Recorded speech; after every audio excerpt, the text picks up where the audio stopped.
வணக்கம், welcome to கிருத்தியாஸ் kitchen.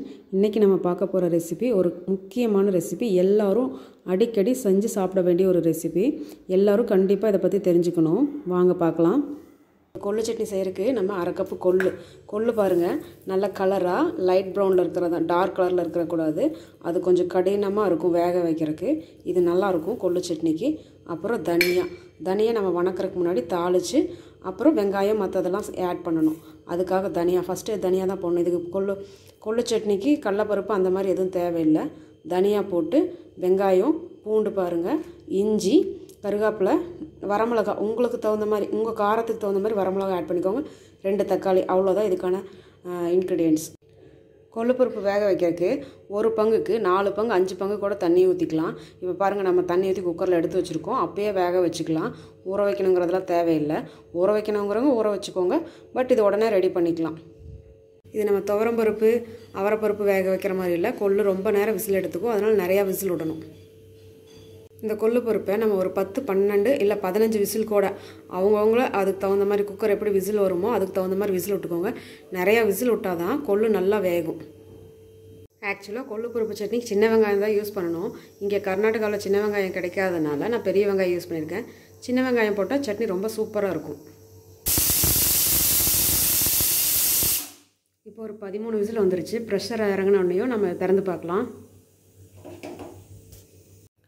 இப்போ pressure இறங்கினோடனே நம்ம கொள்ளுப்பருப்பு வேக வச்சு வடித்து எடுத்து வச்சுக்கிட்டோம். இந்த வடித்த தண்ணியை நம்ம கொள்ளு ரசத்துக்கு வச்சுக்கலாம். இப்போ நம்ம கொள்ளு சட்னி செய்கிறதுக்கு தாளிச்சிக்கலாம். இப்போ கடாயில் எண்ணெய் ஊற்றி நல்லா சூடாயிருச்சு. எடுத்து வச்சுருக்க தனியாவை போட்டுக்கலாம். கருவேப்பிலை லாஸ்ட்டாக தான் போடணும். முன்னாடியே போட்டால் முருகிரும். இப்போ பூண்டு பல்,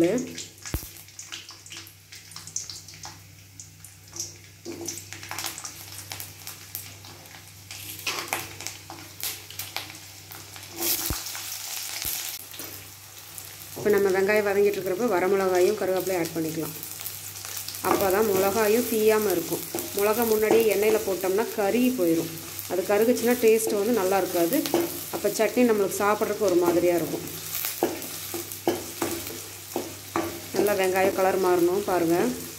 அந்த வெங்காயத்தோட வாசம் நல்லா வரணும். அந்த ஃப்ளேவர் எண்ணெயில் வணங்குறது. அப்போ தான் எல்லா சட்னியுமே, எப்பவுமே வெங்காயம் வணங்கி நம்ம சட்னி செஞ்சால் தான் ரொம்ப டேஸ்ட்டாக இருக்கும். அதுக்காக நம்ம வெயிட் பண்ணி தான் செய்யணும். வெயிட் பண்ணி வெங்காயம் நல்லா வதங்கணும். இப்போ நம்ம தக்காளி ஆட் பண்ணிக்கலாம். வெங்காயம் நல்லா வதங்கிருச்சு.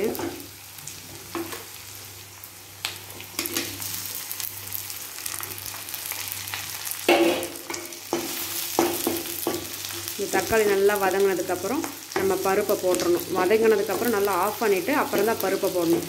சூடாறினதுக்கப்புறம் அரைச்சி எடுத்துக்கலாம். தக்காளி வணங்கி நல்லா நம்ம கொள்ளுப்பருப்பு ஆட் பண்ணியாச்சு. இந்த கொள்ளுப்பருப்பு பாருங்கள் எப்படி வெந்திருக்குதுன்னு. இந்த அளவுக்கு வெந்துடணும். அப்போ தான் சட்னி நல்லாயிருக்கும். கொஞ்சம் பருப்பாக இருந்ததுன்னா சட்னியில் அரைப்படாது, திருதிரின்னு அது ஒரு மொறு பக்குவம் வந்துடும். அது நல்லா இருக்காது சட்னிக்கு. இப்படி நல்லா வெந்துடணும்.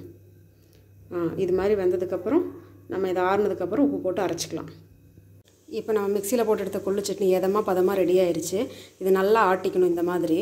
அப்போ தான் சட்னி சாப்பாட்டில் போட்டு சாப்பிட்றதுக்கு நல்லா டேஸ்ட்டாக இருக்கும். எங்கள் ஊரில் கொள்ளு சட்னிக்கு ஒரு பழமொழி இருக்குது. கொளுத்தவனுக்கு கொள்ளு, இளைச்சவனுக்கு எள்ளு அப்படிம்பாங்க. இளைச்சவங்களுக்கு எள்ளு சட்னி ஆட்டி கொடுக்கணும், கொளுத்தவங்களுக்கு கொள்ளு சட்னி ஆட்டி கொடுக்கணும். அதாவது குண்டாக இருக்கிறவங்களுக்கு கொள்ளு சட்னி சாப்பிட்டா உடம்பு வெயிட் லாஸ் ஆகும் அப்படிங்கிறதுக்கு தான். எல்லாம் வெயிட் லாஸ் ஆகணும்னா இந்த கொள்ளு சட்னி அடிக்கடி வாரத்தில் 2 டைம் ஆட்டி சாப்பிட்டா உடம்பு வெயிட் ஆட்டோமேட்டிக்காக நல்லா குறையும். உடம்புல கொலஸ்ட்ரால் லெவலும் குறையும். குட் கொலஸ்ட்ராலை மெயின்டைன் பண்ணுறதுக்கு நல்லாயிருக்கும். இதுபோல் இன்னும் ஈஸியான சிம்பிள் ரெசிபிஸை தெரிஞ்சுக்கிறதுக்கு நம்ம சேனல் தொடர்ந்து வாட்ச் பண்ணுங்கள். லைக் பண்ணி, ஷேர் பண்ணி, சப்ஸ்கிரைப் பண்ணுங்கள். நன்றி, வணக்கம்.